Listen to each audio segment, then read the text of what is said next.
Good morning and welcome to the Caregiver Teleconnection. My name is Glenda Rogers and I'm going to be your facilitator for today's call. Today we have with us Emily Kenway. She's going to talk with us about a book that she's written about who cares, the hidden crisis of caregiving and how we solve it. But before she does that, let me tell you just a little bit about Emily. Emily Kenway is a British writer and researcher.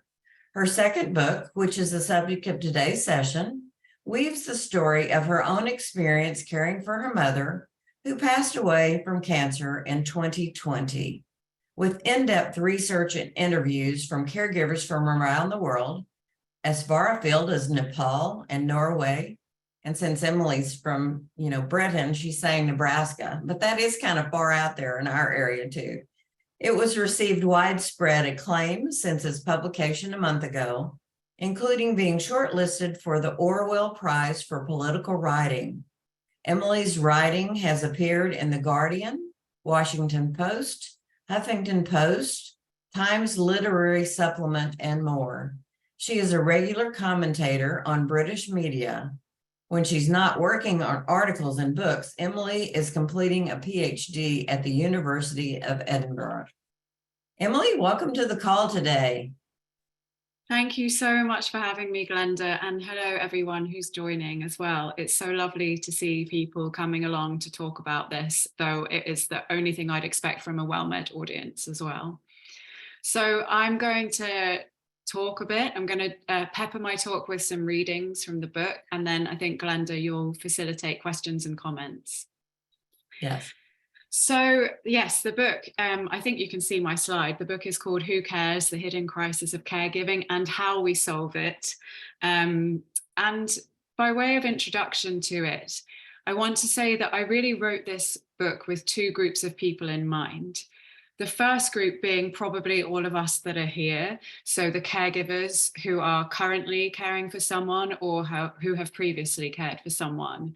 And I wrote it for us because I knew how desperately we needed our experience to be witnessed, to be out there in the world, on bookshelves, in bookshops, on Amazon and so on, because it's not represented. And I wanted to remedy that in my own small way. But I also wrote it, and if you read it, you will definitely get this. I also wrote it for the people who think that care has nothing to do with them, right? So the people for whom it has not been part of their lives yet, who perhaps think, as people keep saying things to me about this, that it's just about the elderly, as if that isn't all of us, at some point, whether now or in the future, and as if people don't need care at other points in their life too. And those are the people who, realistically probably won't read the book unless someone thrusts it into their hands, and they are whom we desperately need to listen to this topic, because often they are the people in the political corridors and so on. So for that reason, someone who read it, an early version of it, said it is a confrontation of people who think care is nothing to do with them, and that's very deliberate. The book does take as its starting point my story. I would never have written the book had I not been the primary caregiver of my mother. That was for about 4 years, and she did indeed have cancer, 3 types in 4 years, in fact. So she really went for it with that. And she was single, so I was her main caregiver during all of what I'm sure you can imagine that was like. And from there, I look at what I think of as the kind of key foundations of our society, right? Because we have to solve this. And we've got it so wrong that we have to go back to the basics. So how is gender being kind of misused and misunderstood in relation to care? A friend joked to me that the subtitle should just be women. Who cares? Women. I look at family, technology, psychology, government, all of these key foundations to show how we got into the mess that we're in, and to try, very importantly, to chart a path out of it for us all. And I'm going to read a little bit from the prologue because I thought it would be a nice bit for this specific event, given that I know a fair bit about what WellMed does, and to give you a flavour of some of it. So this is from the prologue, which is very personal, but this is a less intimate bit because I tend not to read the very intense parts. So this is about when COVID had hit. We were in a lockdown here in the UK, and just like in the US, there were suddenly loads of things happening online that had never happened online before, right? So a charity in the UK set up online video calls for caregivers, and these quickly became a lifeline for me. I'd set my mum up to be as comfortable as possible, a straw in a glass of water poised close to her hand, while I scurried downstairs to share solidarity and pain for an hour with a dozen or so caregivers from all over the country. It seemed ironic and also a little beautiful that this most isolating of circumstances could unite people who would otherwise never have met. We were a diverse bag, ranging in age from 30-something to late 70s, scattered across the country, caring for mothers, partners, and children with vascular dementia, Down syndrome, cancer, Parkinson's, COPD, and other conditions. I heard my own desperation echoing back at me in each of their voices. We shared advice, like how to make an adult feel as dignified as possible when their body has reverted to babyhood, and how to navigate complex government bureaucracy in order to access state support. And we shared frustrations, like how our loved one would take out their anger about their vulnerability on us, and how desperately we wanted to know whether normal would always be this strange new life of sickness and care, or if someday things would return to what we'd known before but could barely remember. That single weekly hour of solidarity became so important to me that one week, when I realized at the last minute that, due to an administrative error, the link to join hadn't come through to my emails, I sat in front of my blank computer screen and cried. Sometimes the people joining the calls changed. Being a caregiver is nothing if not unpredictable, and sudden hospitalizations or especially bad days can easily overtake plans. But Deirdre and Anna, not their real names, were devout attendees. Deirdre was caring for her husband in northwest England. She had neatly combed hair framing a long face, made longer by the drag of worry lines around her mouth. She always pronounced her T's and chose each word carefully, as if she valued precision. There was an immense sadness to her tone when she spoke. From what I could see behind her in the video, her house was rather big and fancy. Polished hardwood floors expanding away into some serious square footage, and elegant furniture that I suspected to be antique. I had the sense that she was terribly alone in a house that was too big for her and her husband, now that their 3 kids had grown up and moved away. While Deirdre usually came to the calls with a tense sadness, Anna came with fury. She'd cared for her heavily disabled son since birth, and now that he was an adolescent, she knew the ins and outs of government bureaucracy like the back of her hand. She vented weekly about all the things the government should be doing but wasn't. Then we'd move on to the specific incidents of that week. Someone whose sick husband was hiding his incontinence, another who'd injured her own wrist and couldn't lift her spouse anymore, a third who said little except that they were totally and utterly fed up. When our weekly calls ended, in the short pause between shutting down my laptop and going upstairs to check on my mum, I would think about how absurd it all was, that all of us were miserable and suffocating, and yet the experiences stifling us were an inherent part of human life, as inevitable as the hair growing out of our heads, as the need to breathe or sleep. We can be certain that we'll need to give and receive care in our lives. How could something so natural also be making us choke?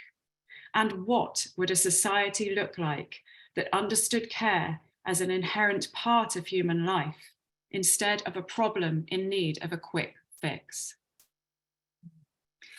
So that sets a bit of the scene for you about where this book really came from in me, that I was, like I'm sure most of us here, sitting there, day in, day out for months and years with someone caring for them and thinking, what on earth has happened to us as a species, that we don't know how to support this basic fact of living. And I also deliberately told my story and the stories of other people, because I think that so much of the time this topic is talked about in kind of very distanced, factual policy terms, and you don't really understand what it feels like unless you've been there, like us, or unless you hear what it's like to truly be there. So that was why I made that choice. So I'm going to tell you a bit about the people I had the fortune of meeting through researching this book, because it does take a global perspective on purpose. So I got to speak with caregivers from all around the world, which was wonderful. And I think it's very important, because the only way we can really address this is by taking a global perspective. And then I'm going to tell you a bit about the kind of core elements of how we've got into the mess we're in and what I'm suggesting we could do to address it, notwithstanding that I'm one person, and I fully recognize and respect that. And I hope that lots of you will have questions and comments when we get to that bit, because I'm sure we all have ideas if we've been there, So just changing the slide. Oh, okay. So I tried to take what I think of as a global but intimate perspective, right? So that intimacy being that really personal story, not mine alone, other people's as well, but also that global perspective. And I think this is important partly for all of us as caregivers, because it gives us hope, right? This is an experience, and today a problem that has no truck with borders, right? This crosses cultures, this crosses ethnicities, this crosses countries. And I met people from everywhere, from all age groups, cultures, religions, ethnicities, that know exactly what all of us are going through, because it is actually the same all around the world. Various things are sort of dialed up or dialed down. So one of the people that I met, I don't know how well you know your different state flags, but you might recognize the Nebraska flag in the top left. It's the blue one with kind of a yellow middle bit.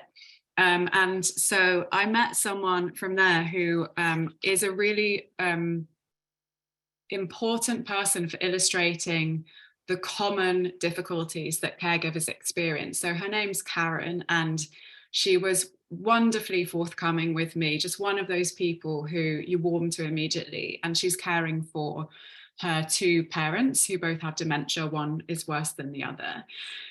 And she's got all the things that I'm sure lots of us have. So, she's losing income because of reduced working time.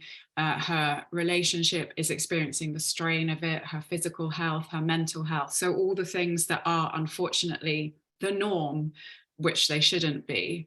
She was also very important to me to talk about in the book because of something that is almost always overlooked on this topic and is very hard to talk about, which is that we care for people for lots of reasons. Sometimes that's sheer love. Sometimes that's kind of reciprocity. They cared for us, we care for them. Sometimes it's cultural obligation. Sometimes it's a mixture of all of them. Karen has a very difficult relationship with her father. He, by all reports, is not the nicest man and was not very nice to her when she was growing up and still isn't. And yet she cares for him. And a lot of the people I've spoken to, a lot of the research I've read, there are people quietly doing this incredibly difficult job in the face of very emotionally difficult circumstances. It doesn't mean you don't love that person. Karen definitely loves her dad, and it is fairly nightmarish day in, day out. And I felt that was very important to represent, because I certainly experience, when I say to people I cared for my mum, kind of strange assumptions about it just being a very nice, sort of lovely, soft experience, which obviously illness isn't. But also, my mum was a very forthright woman and I loved her so much. I still do. But it wasn't easy. And I felt that that was something that nobody liked to talk about. And it's a reason why caregivers need so much more mental health support as well. Karen was the kind of counterpart of someone in the UK. We've got the Union Jack there just below the Nebraska flag, called Katie, and they're both in their 50s. And Katie actually cares for her husband, who has, I think you call it ALS, we call it a motor neuron disease. And so they're in their 50s. He's already been sick for 15 years or so, and obviously is deteriorating over time. And she was a teacher. She loved teaching, and she's had to give up her job. You know, she's got no pension savings because she's not been working. These are things that I'm sure lots of us recognize. We've also got the Nepalese flag there, which is the curious triangular shaped one in the top right. And this represents my counterpart, really, someone that I met called Aisha. Aisha cared for her mum who had cancer, and we're about the same age. And our experiences, even though Aisha was in Nepal, in Kathmandu, could not be more different to where I was at that point in London. Our experiences were so similar. She had to leave a university degree and therefore leave her career plans for herself. She wanted to be an environmental economist, and she is not one today for this reason. She lost her romantic relationship, you know, the man she thought she'd marry. And she actually had a brain aneurysm as well a year after looking after her mum due to stress. So you can see this like joining across the world of these experiences. And we've got Bangladesh and India represented there. They're both on the bottom left. And I had the kind of very determined approach of including women mainly of the global south in this book. You know, what are they experiencing? And lo and behold, it is very similar to us in the global north. We often make cultural assumptions about it being kind of just the norm there, and like, you know, it's just something people are doing, and it is the norm, and it's really hard. But there are two other people I just want to mention because they show us other really important facets, some of which I'll come back to. So the flag at the top, the red background, blue cross, is Norway. Now, no country is doing this perfectly. And as Lena, my interviewee in Norway, was at pains to tell me, everything is not perfect there, because she knows that British and maybe American people think that. Lena has a son with Down syndrome. She had him in her late 20s, and he is now about 23. And Lena, it was a heartbreaking interview because she describes her life as living with no dreams, which is a phrase you do not forget. But Lena also has the most enormous amount of free government services available to her and her son. And what this means is that Lena is still a teacher and a touring musician. She still plays concerts around Norway. She still teaches in a secondary school. And she's been able to do that for 2 decades, despite having a son who can't speak, who can't wash himself, all of those things. And she's been able to do that because of the government provided services, which are not only free daycare for Tajay, her son, but also free respite care, because she looks after him in the night, so she still needs that downtime. She's had paid leave from work, and her job has been protected every time. So all of these really important things. She did say, though, that accessing all that, you need a first-class degree, right? So it's still difficult. You're still navigating all this bureaucracy. So I don't want to, people always say which country is doing it well, and I think we have to be really careful with that. But there are things that are very different there and that I talk about in the book. And very beautifully, we also have a woman in Sweden, Ulla. This is the bottom right one with the yellow cross on it. Ulla firstly was very clear that even in Sweden, which is regarded as a very gender equal country, it is women. She said, everywhere it is women, Emily. And, you know, that's also true in countries that are considered to have this really impressive gender equality in the boardroom and in professions, right? Still, women are doing the double shift. They're working and caring. But Ulla also gave us a gift because she cares for her husband who had a stroke about 5 years ago. And previously, before that, she also cared for her parents. She's in her 70s. And she told me that she doesn't think of herself as her husband's caregiver per se, although she is practically. She calls herself his possibility maker. And this was an absolutely beautiful thing. You know, this book obviously comes from this very painful personal place and was very dark to research at lots of times. I'm sure we all know the reasons for that. And these glimmers of beauty in the experience are something that I think can be our map as we try to move towards a better place, right? It's not just that we're trying to alleviate the struggles and the suffering, but that we're also trying to say this has value. Like, this is such an important and beautiful thing that each of us is going to do for someone we love. And to be helping someone with their autonomy and their independence, to be their possibility maker, that is an incredible gift, and something which I think can make us far more ethical, moral people to experience as well. So I was so grateful that she said that.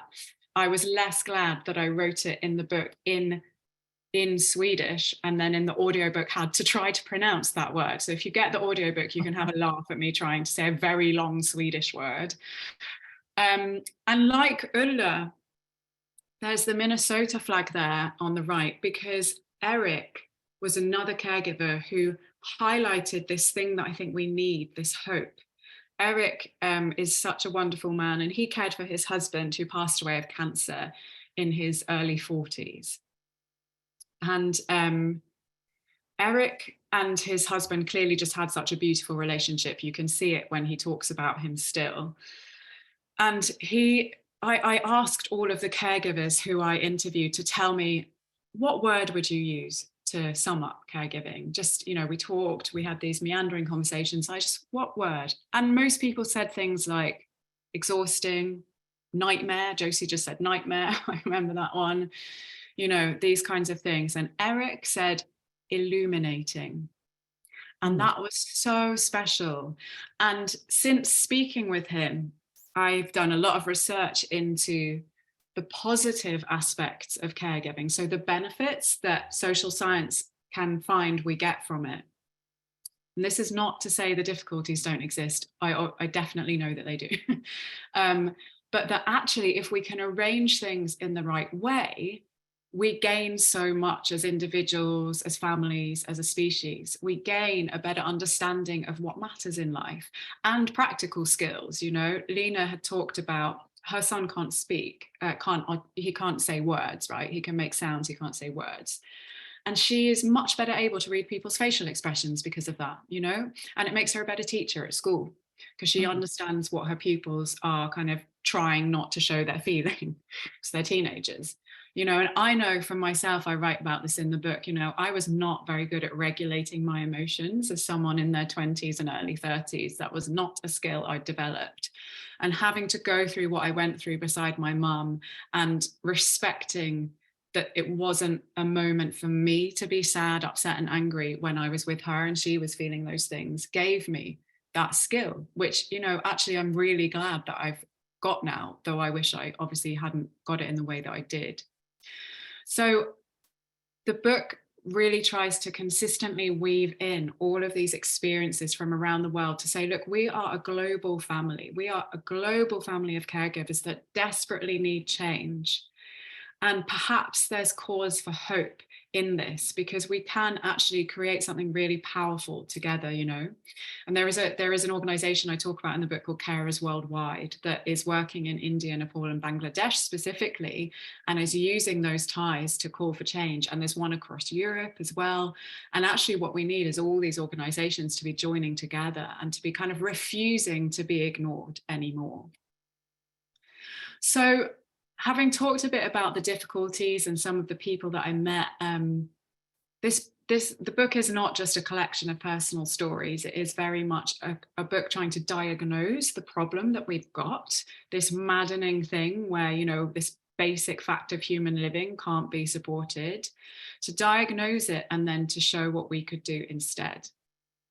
So it asks two big questions. That diagnosis is firstly, why? Like, why have we ended up here? And I'm sure that I'm not going to kind of bore everyone with going into lots of these because I know that people will be well aware of them on this particular call. We have these grand trends, these macro trends. We have this aging population. People are living a lot longer, but also sicker. People live for 20 years sometimes with dementia, and that's great. And it has huge caregiving impacts. Families are smaller, people aren't having kids at all or having fewer children, and they often live much further apart, you know, so things like that. Working class women have always worked, but of course, more women are working overall. So the idea that there used to be this person at home just available to provide free care is just no longer accurate for the majority of people. We live in a world where you need 2 incomes to survive. And we also live in a world where we don't think it's okay to assume that women will just happily kind of do whatever's told to them at home. They might want to have lives outside the home as well. In the previous centuries, caregiving was in part performed by enslaved people, and we don't do that anymore. So we've kind of taken away, rightly so, lots of these ways that care used to be performed, but we haven't put anything in their place, right? So there's more care to do, there's fewer people to provide it. That's not an equation that works. But the thing I wanted to highlight, which I again felt was completely overlooked in all the books and journalism, politics and whatever on this, and I suspect lots of people here have felt in their own experiences, was that it's not just these kind of policy trends, it's also this deep cultural psychology that treats care as if it's an aberration, right? An abnormal activity. The norm is not that you have to leave work because of caring responsibilities or that you can't work because of that. You know, our social circles don't have ways of talking about this thing. Everything is designed as if this doesn't exist and isn't going to massively shape the pattern of our lives. And we know that because of all the difficulties we face, right? If everything was arranged in a way that could accommodate care, could support care, if it was normal to work part-time and to have long patches without working because of caring, then we wouldn't have the problems that we're having. So it's all treated as if it is this sort of interruption, this, oops, oh, that's happening over there, but it's, you know, it's a minority of people and it's just, you know, very occasional, an occasional interruption, rather than like a fundamental fact of being alive. And I wrote recently in the Washington Post about something that I felt really highlighted this issue. So there's something that I'm sure some people on here will be familiar with, which is you had an act passed in 2018 called RAISE, which is about family caregivers. And out of that act, you have a USA National Caregivers Strategy, right, which came out last year. And it has all these recommendations for like government, for state level, all the different levels, what you should be doing, businesses and so on, to support family caregivers. So things like paid leave from work, right? I know there's a debate in the US about that. Really shouldn't be a debate. We need more of it too here, by the way. It's not a criticism of the US without one of the UK as well.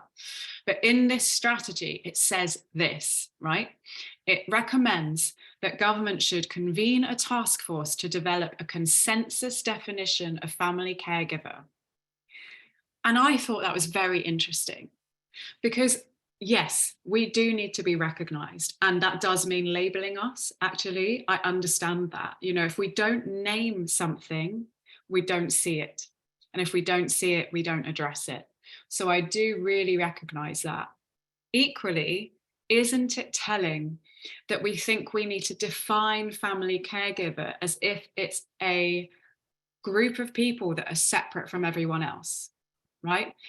On this day right now in the UK where I'm sitting, there are around 6 million family caregivers. It's probably way more than that, but that's what the best data available says. And in your country, I think it's around 54 million or something like that. That's this day of this month of this year. But that's kind of irrelevant, right? Because it's going to be everyone at some point, most people, previously, in the future. So why are we trying to define these people to then kind of spoon out these little bits of support rather than changing the underlying structures to recognize that this is a fundamental part of human existence? And I just thought that was very interesting as a kind of flip of how we think about this topic. And it's very telling because it says that this is still seen as a kind of minority issue rather than a this is coming to everyone issue, right? And I think, underneath it all, this is because a lot of people in power, people writing these kinds of reports and so on, it's much more comforting to think that it's just some people who are caregivers, right? It's not me, because then they can stay safe in the idea that their life isn't going to be shaped in this way that we all know is incredibly difficult right now. It also allows businesses off the hook because they don't have to change their behavior and provide support and policies that are appropriate for caregivers, because they can just behave as if it's our fault that we love people and that those people have human bodies. And then we lose our income, right? Whereas if it was a fundamental expectation, all your employees are going to have to provide care, how then would you design your workforce policies? It would look rather different. So the second big question is obviously, how? So if that's why we're where we are, how do we solve it? And really what we need are reasons for hope. We all know that we're in a crisis. And I'm just going to mention some of the things that are in the book. It's obviously a whole book, so that's a lot more. One of these things is a word that I have made up, which is kinning. A verb, to kin, to create kin, right? Because we know today families are getting smaller, families are living further apart, family bonds are often not the same as they were once, right? We don't tend to live in intergenerational households anymore, although it is starting to look like that might be shifting back again. And yet we really need humans. We need those social connections, not just for our own emotional well-being, but very practically for care. Care, as I'm sure we all know, is not some fluffy thing. It is constituted of practical tasks. And so what I talk about in the book is our need to develop a practice of creating kinship with people.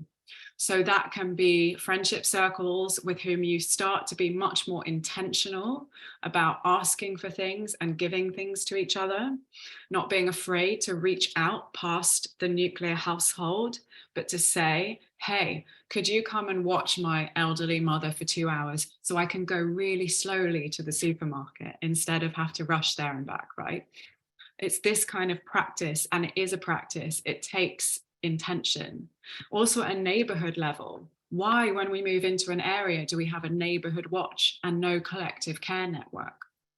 What does that say about our society? And there are practical ways we can make this happen. And I give examples of ones that exist in the world right now, today, that are making people's lives so much better anyway, regardless of whether they have intense caring responsibilities, and then obviously better with them as well.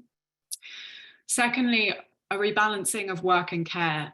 It's an absolute no-brainer. I don't know if you have that saying there, but no-brainer is what it sounds like. Like we privilege work. We have it on this throne in our society, and that is ruining lives because there's no space for care in that. And so what I talk about in the book is this perspective shift. Every single worker, every single employee is also a carer, a caregiver. We are both providers and caregivers, regardless of our gender. How then do you arrange the world? Actually, what it means is things like, yes, paid caregivers leave with protection for your job, but also mandatory shorter working weeks. Everyone should be working fewer hours, and everyone would therefore be providing care in a much more evenly spread way. There are trials of this in loads of countries around the world, and there are bills in states in the US right now trying to get shorter working weeks in place for people. So this is not pie in the sky. This is not kind of a dream. It's a possibility. Thirdly, income recognition just means if people can't work because they've got caring responsibilities, we obviously have to pay them a livable income. We cannot be pushing people into poverty just because they love someone and they're doing the right thing by looking after them. Full stop. Thankfully, your US strategy that I just mentioned does say you need to provide social security credits to people that can't work because they're caring, so they wouldn't lose their pensions. And that is wonderful, but it's just a recommendation. I used to work in UK politics, and I know what a recommendation means, and it does not mean that it will happen necessarily. Finally, that culture shift. I talked about the underlying culture being part of the problem. And I think this is so important and so easily overlooked in all these kind of like politics conversations, partly because the politicians don't want to admit that they're freaked out by care themselves. Care is about illness and death, and people are scared of that for as long as they have the luxury to be scared, right? Which we don't. And that culture shift is in part, I think, about education, public education about caregivers, making us seen and valued, right, in our societies, in our communities, and also in our curriculums in schools. And it's interesting to me that even when I say that, it sounds like, whoa, that's quite radical, what are you saying? But actually, children know about care. They watch their sick grandparents. My sister has 2 little children, which is why I was the main caregiver, because I don't have kids yet. And they watch their grandma have cancer and pass away, and they're never taught about that in school. We teach various things about human life in school, and we don't teach about the value of caregiving, about illness and disability and bereavement in ways that would actually be so helpful for kids, and would mean we then have a whole bunch of adults with literacy about these topics. So those are some of the things that I talk about in the book. And I'm going to close with something that might be a bit unexpected. So the book is a sort of normal nonfiction book, weaving together people's personal stories with the facts, with in-depth social research to kind of make these arguments for change. But I felt that there was something so important that had to happen in the book, which was to require the reader, especially the reader who hasn't been a caregiver and who doesn't think it matters, to witness what we've experienced and to know what's going to come to them. So for all the interviews I did for this book with caregivers from everywhere and from my own experience, I made these 4 lists at the back of the book. They're kind of poems, kind of lists, right? And they are about the core things that someone will experience as a caregiver. And I wanted to read them today because they're not very long, don't worry. I wanted to read them today because I felt like perhaps this audience will recognize themselves in some of these. I'm not reading these at kind of, political events, but perhaps you'll recognize yourselves and feel seen in it and be glad that there are people reading this. And I hope that that is the case. So the first of these lists, constructed from caregivers' experiences, is called What You'll Miss. So it's what you'll miss as a caregiver. Sleep, having a social life, naivety, the person your loved one used to be. Sleep, going on holiday, feeling part of the world, being able to turn off your phone.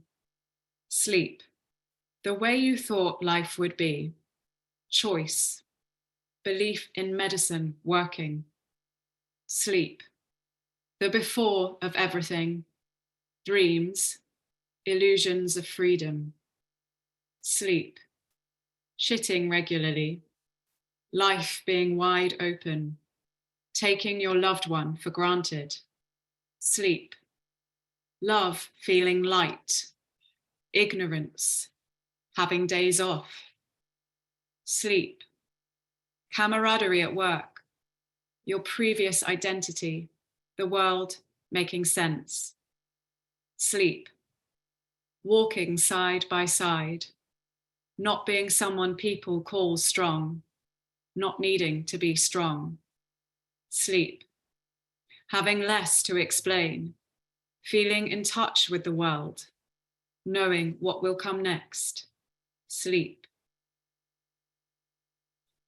What you'll learn. The names of drugs, the opening hours of the hospital cafe, how to change a feeding tube, how to change an adult diaper, how to change. What to do when the incontinence service won't answer the phone, the glassy shine of a chemo scalp, the names of nurses, that God seems deaf, who your friends are. How to moisten a mouth that can't drink, the parts of the body prone to sores. How to be invisible, how not to scream or cry, the weight of love. What happens 100 miles past burnout? New forms of guilt. How to battle with bureaucracy. How to hide yourself deep, deep down. How to firefight. Where in hospital there's phone signal sometimes. Where outside hospital there's a patch of sun sometimes. The strange things people say as comfort. Stoicism. Desperation. The cocking of the head that says, don't tell me too much.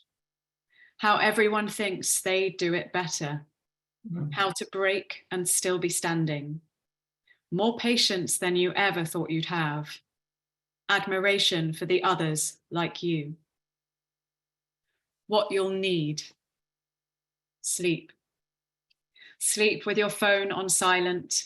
Sleep with no risk of emergency. Sleep without night terrors. Sleep with a different world on waking. It all to end, but not to end. Ibuprofen, money, bosses who understand, respite, other people who take true responsibility, training, therapy, to find the steel inside you, answered prayers, to believe you're planted, not buried. Other people not to make you hold their discomfort for them. Time, a time machine. Your loved one not to be so sad. A map, a magic wand, to be able to breathe. Someone to care for you too. What you'll be.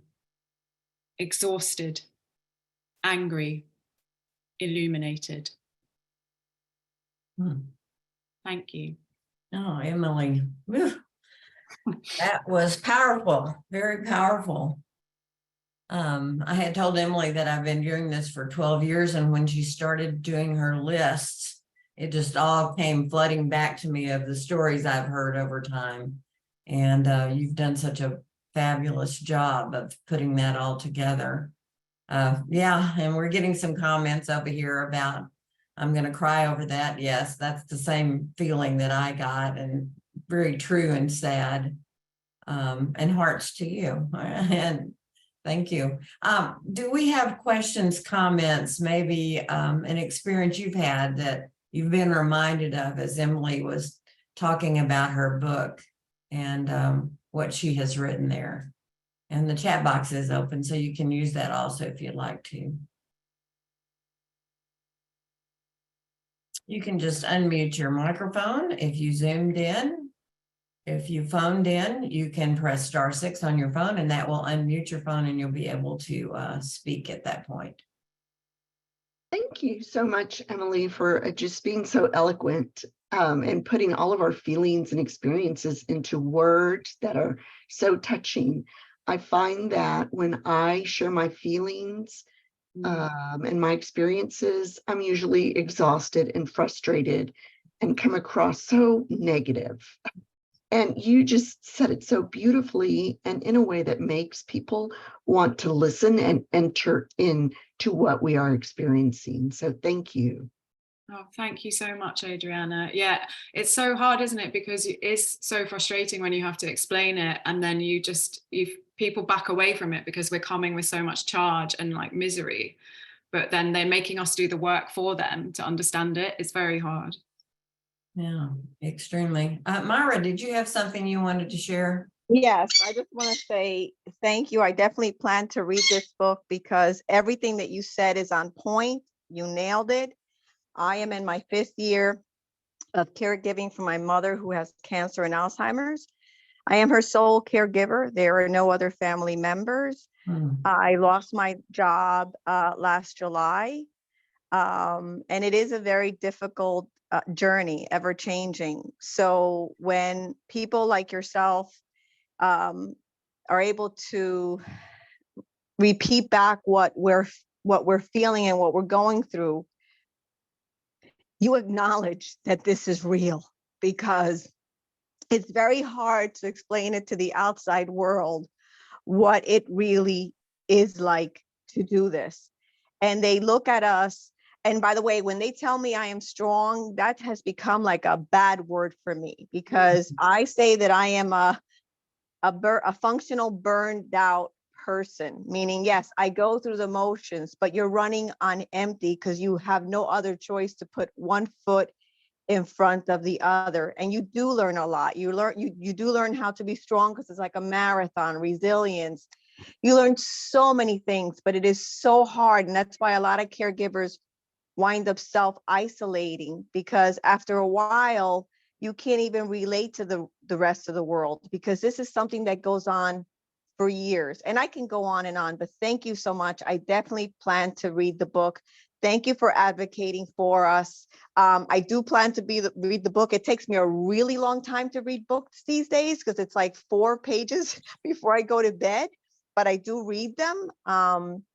So I really want to thank you a lot. And I hope that, I'm glad when you write those articles, I would love to see you on every single news show interviewed, because what happens is we need to educate the rest of the world. Mm. It's creating that awareness, right? So thank you. Thank you for what you do. Thank you so much, Myra. Yeah, I can see Diana said, I also hate it when people tell me I'm strong, in the comments. And I write a bit about this in the book, where I think I have this theory that people say that to us to try to make it seem like, to tell themselves they won't have to be this strong one day. Because if we're not strong, if we're just people who've been given these circumstances and actually we're just trying to get through it, then it might mean they have to do that too one day. So it's like a way of being like, oh, you're a hero, but I'm not going to have to do that. Yeah, and the truth is not that. Yes. Yeah, not that. And then they also say, oh, this will be over and you're going to get your life back. And that's also hard, because yes, this happens, but our loved one has to die. Right, exactly. Right? The only way out is that. Yeah. And then what are you left with, right? Yeah. Emotionally, as a person, your social circles, the life you used to have, because it really is a life interrupted for a caregiver too. You know, a lot of, and caregivers happen at all different ages, but we also had a life. Like you mentioned, the person that, school and the job that they wanted, we also had a future. And there's a lot of things you give up, like, yeah, the Social Security thing would be good. You give up putting money into your Social Security, you give up putting money into your pensions and whatnot, even your own medical insurance. I'm right now shopping for medical insurance because, if I'm not getting it from my employer anymore, I'm still not eligible for for the government medical. So there's so many things that are involved. But yeah, I don't like it when they tell me this will go over. And even amongst caregivers, it's even hard to talk, because there's different levels of caregiving. And I learned a new term last week, co-caregivers. There are co-caregivers. There are some caregivers who have more family, or they do qualify for aid. So I even look at caregiving as, I don't know if like in martial arts, they have the white belt, the green belt, the orange belt.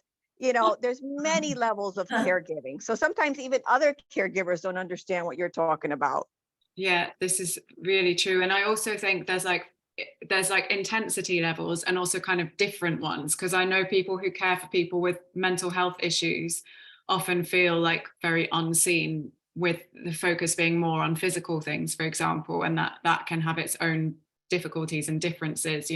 Like the police were never being called to deal with my mum, for example, whereas I know if you care for someone with paranoid schizophrenia, you might also be dealing with those kinds of things. Right. And the one thing you said, Emily, that touched me was, the length of time that people with dementia can live now. Yeah. And so people don't understand that we're talking about 15, 20 years that you're in this caregiving position. And they just can't comprehend what that could possibly be like.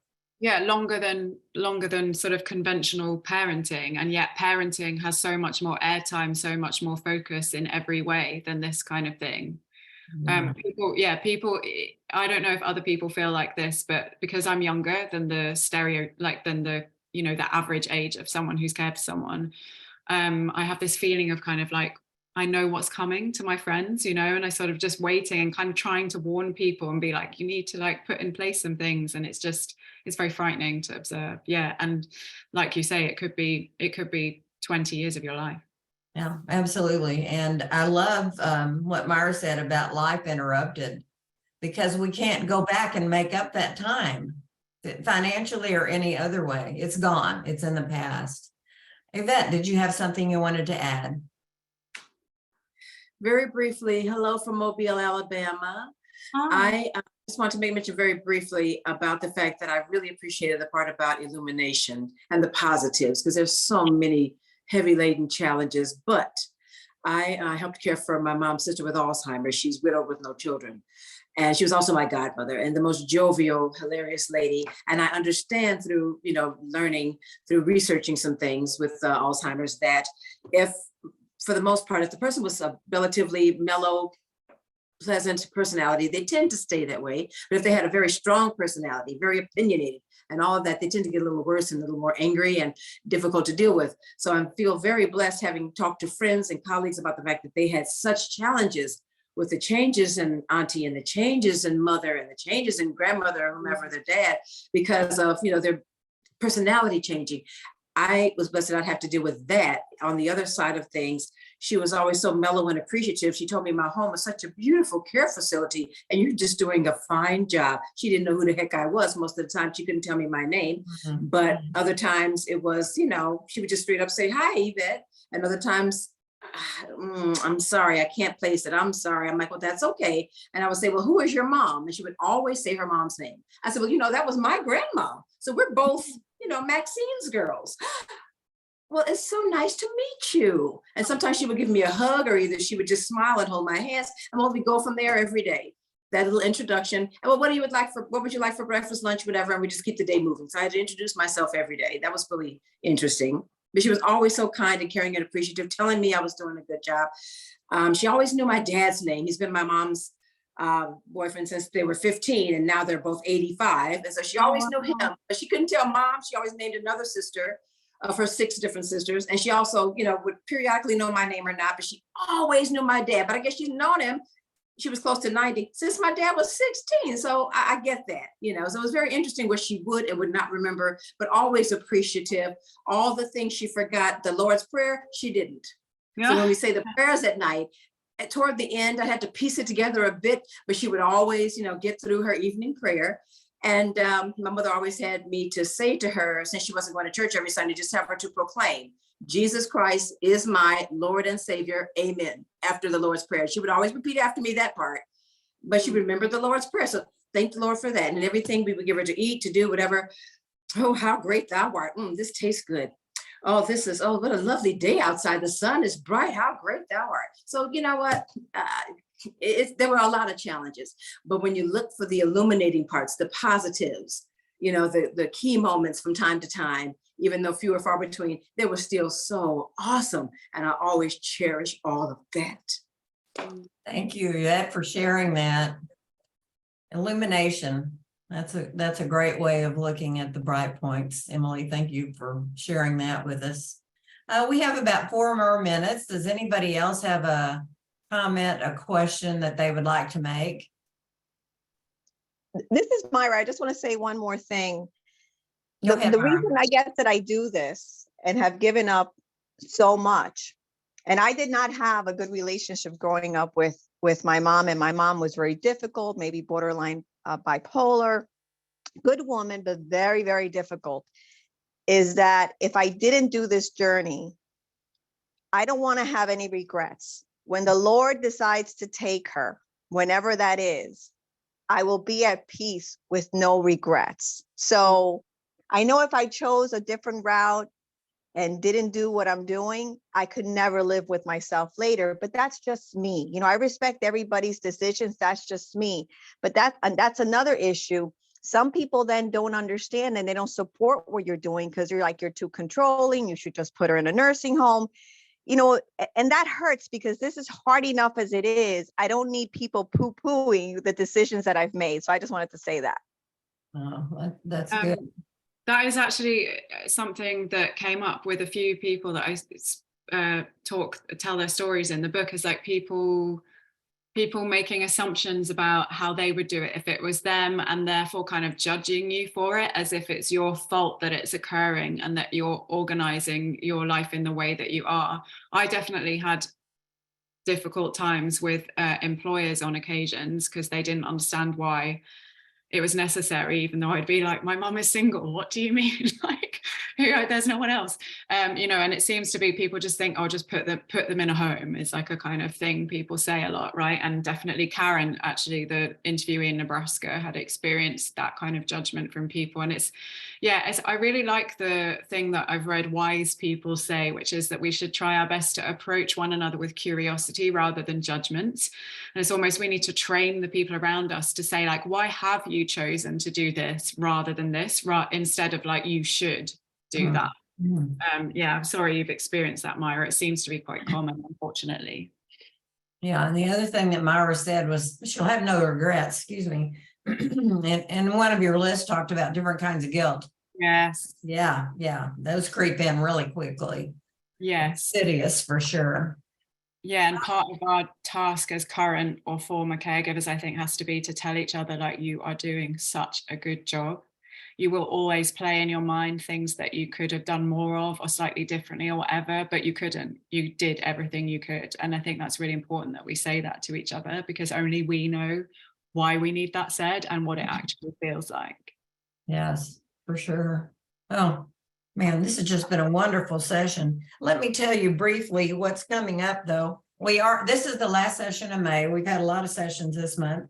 On June the 6th, there are 2 sessions. The first session is at 10 o'clock Central Time, and that's going to be in-home care and long-term care for advanced Alzheimer's and dementia. That's one of our sponsors, Vitas Healthcare. Candace Ramos will be with us then. And then I'll be back with you in that afternoon at 1 o'clock Central Time on Tuesday, June the 6th, with Dr. Tam Cummings. She's one of our regular presenters. And it's going to be like a Dear Dr. Tam. You can submit your questions ahead of time or just join in, and she will be happy to answer questions about all kinds of dementia and caregiving. So that's going to be another wonderful session. I really enjoy facilitating for Tam because it's so interesting and I learned so much. Education is a wonderful tool and so powerful. Well, Emily, we've run out of time, and I am so happy that I got to meet you and got to hear your session today. Do you have any little closing remarks for our participants today? Just a huge thank you, and sending lots of love and support to everyone. That's all. Thank you very much, Glenda. Thank you so much. And I hope to see you all on future sessions. Bye-bye. Very good.